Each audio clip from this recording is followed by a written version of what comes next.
নির্বাচন কমিশন সচিবালয় অধ্যাদেশ 2025 এবং নির্বাচন কর্মকর্তা অধ্যাদেশ 2025-এর নীতিগত ও চূড়ান্ত অনুমোদন দিয়েছে উপদেষ্টা পরিষদ। বৃহস্পতিবার উপদেষ্টা পরিষদের 43তম বৈঠকে এই অনুমোদন দেওয়া হয়েছে। এটির উদ্যোক্তা লেজিসলেটিভ ও সংসদ বিষয়ক বিভাগ। এ নিয়ে মন্ত্রিপরিষদ বিভাগ থেকে বিজ্ঞপ্তি প্রকাশ করা হয়।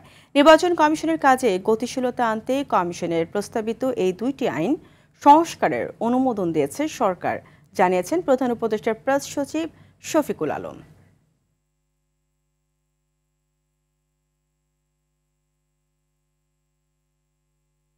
আজকে গতিশীল করা এবং একে আরো এম্পাওয়ার করা আর একটা হচ্ছে যে আরেকটা লয়ের উদ্দেশ্য হচ্ছে যে নির্বাচন কমিশনে যারা দায়িত্ব পালন করেন নির্বাচন কাজে তাদের কাজের অ্যাকাউন্টেবল করা এবং তাদের শাস্তির বিধান রাখা।